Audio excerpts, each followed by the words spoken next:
Hello, my name is Seth Bernstein. The Democratic Party is in need of reinvention.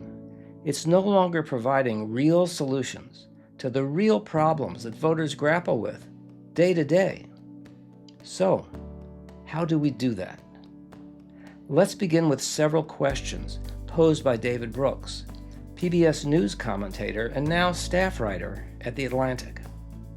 In a number of forums, he's said that before we think about strategy, or policy, or tactics, the Democratic Party has to address a harder set of questions. What do we actually believe in? What's important to us? What are our values? Asking these same questions in 2015, MAGA looked to the post-World War II period and said, if you look there, you'll find answers. We were great then. Okay, let's look there. But let's see from a different perspective what made us great. Or maybe not so great. Maybe there's something we can learn from looking back that will help us to move forward. You will notice that we hear the voices of as many Republicans as Democrats during this documentary. That's important. What made us great in the post-World War II period has a lot to do with the values that were broadly shared. And to broaden a future Democratic coalition, we need to welcome Republicans and independents who share our values into the tent and value their participation. But I get ahead of myself. I was born in 1950. At that time, polio was one of the most feared diseases in the country. Within a few years, it was essentially gone. Not long after that, we built the interstate highway system. And from Canada to Mexico on safe, multi-lane, divided highways without a single stop. And then we shall send to the moon 240,000 miles away from the control station in Houston, a giant rocket more than 300 feet tall. We took on big, complicated technical challenges. We also took on big, complicated moral challenges. Their cause must be our cause too. Because it's not just Negroes, but really it's all of us who must overcome the crippling legacy of bigotry and injustice. And we shall overcome.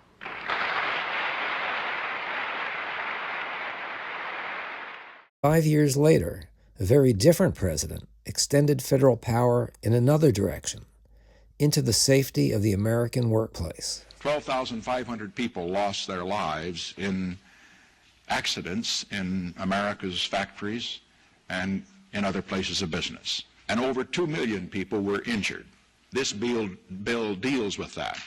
It goes beyond that. It deals with the environment in which the people, the 55 million Americans who are covered by it, will be working. He also had a government where its three branches stayed in their lanes, performing the duties assigned to them by the Constitution. Neither the Supreme Court nor Congress acted as extensions of the presidency. In 1974, the Supreme Court, led by Chief Justice Warren Burger, a Republican appointed by President Nixon, ruled unanimously against President Nixon. Their opinion stated that no person, not even the President of the United States, is completely above the law. The President's need for confidentiality must be balanced against the fundamental demands of due process and justice within our system of co-equal branches. And get this, Justice Burger was appointed to the Supreme Court by President Nixon. And get this, William Rehnquist, also a Republican appointed to the Supreme Court by President Nixon, recused himself from this case because he had previously worked for President Nixon in the Justice Department. He believed his deliberating on this case would have represented a conflict of interest. It would have been unethical. Oh, give me those good old days again, where ethics mattered on both sides of the aisle. In my version of a great America, we cared about protecting the natural world. We cared about working people, and we cared about people who lived beyond our borders, who had less than we did.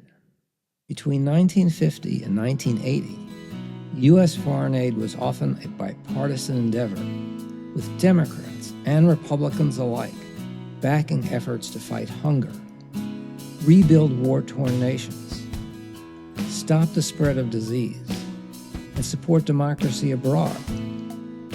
From feeding millions through Food for Peace, to eradicating smallpox with the World Health Organization, to sending volunteers into rural villages through the Peace Corps, American generosity made a real difference in the world. That was something to feel proud of. Was. And another thing, dictators weren't admired, they weren't emulated then. Sure, in the thick of the Cold War, we sometimes backed them, propped them up if they claimed to be anti-communist. That almost always backfired. We learned that lesson, the hard way. But on our better days, we ganged up on dictators. With our friends. Together. We built fences of every kind around the bad actors of the world. By creating military alliances like NATO, designed not to attack, but to deter our enemies. Remember those guys? Enemies? Aggressive countries led by dictators that would attack their neighbors if they thought they could get away with it. We learned this the hard way from World War II. Remember Neville Chamberlain? The Brit who thought Adolf Hitler could be appeased by giving him the piece of Czechoslovakia that was German-speaking. That didn't go well, did it? Which bears his name upon it as well as mine. We regard the agreement signed last night and the Anglo-German naval agreement as symbolic of the desire of our two peoples never to go to war with one another again.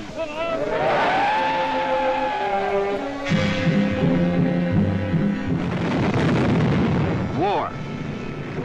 Precisely at dawn on September 1st, without warning, the German Wehrmacht rolled over the Polish border.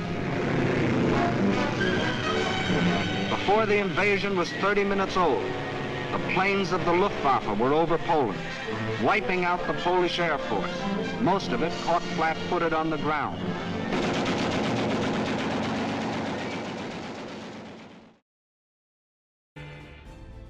In the aftermath of the Second World War, countries from all over the globe had a brilliant thought.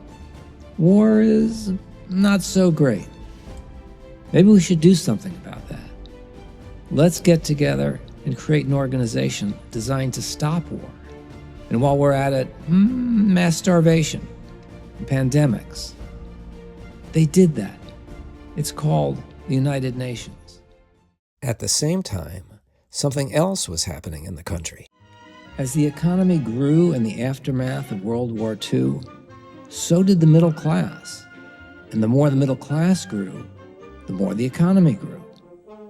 This virtuous cycle was at the core of America creating the world's strongest economy. It was at the heart of our belief that our economic future was good and would be better for our children.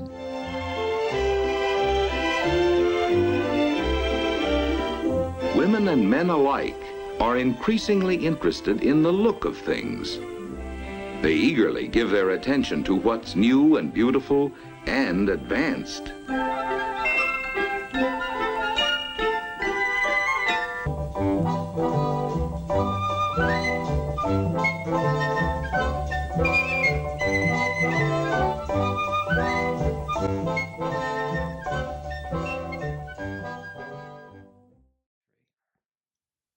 When people feel secure about their future, there's little opportunity for the politics of fear and division to thrive. But let's be honest with ourselves. What a concept, right? Our prosperity was not just a result of our good looks, so to speak. We were lucky, incredibly lucky. country, unlike the rest of the developed world, whose industrial infrastructure was left in ashes at the end of World War II. Once again, our oceans protected us from that devastation. We were, in effect, the last man standing at the end of the war, and we took full advantage of it. Our industrial output soared. We had a couple of other things going for us, too, like a federal minimum wage that pretty much kept up with inflation. I'd like to see that again. And as you can see, the middle class really was in the middle. And it was big.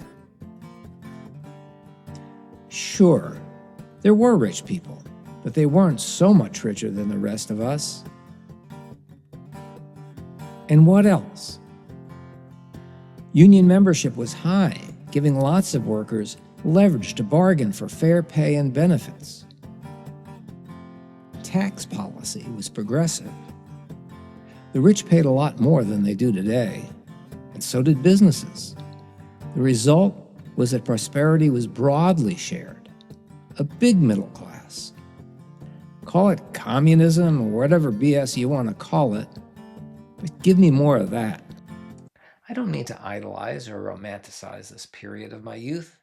There was plenty going on then that was awful, just as there is plenty going on now that is wonderful. What I am saying is that if we are to look back to the post-World War II period for inspiration, as the other MAGA has done, this is what I would focus on. Decency, empathy, cooperation, fairness, respect for democracy, and the rule of law. It was these values that made America great then, and I believe they will be the basis for the next round of American renewal. Let's hit it out of the park.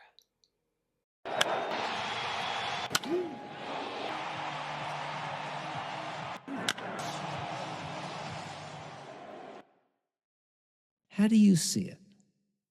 What is your MAGA?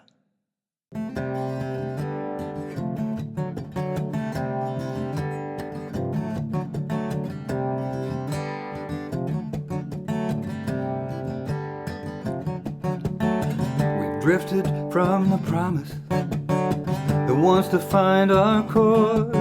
We still can be that country, and one day so much more. Not looking for perfection, just rules that play the same. The field's been slanted long enough, it's time to change the game. We still can be that country when courage takes the lead, when doing right means sacrifice, not showmanship agreed, not showmanship agreed. Now is the time to make real the promises of democracy. Now is the time to rise from the dark and desolate valley of segregation to the sunlit path of racial justice. 1963 is not an end, but a beginning. Gold or glory, it's knowing we belong. When work earns you a living, we're a nation standing strong. We still can. I've said repeatedly in this campaign that the president is my opponent, not my enemy, and I wish him well, and I pledge my support in whatever advances the cause of a better America. Is that what the race was about in the first place? A better America as we go into the next century. We still can be that country.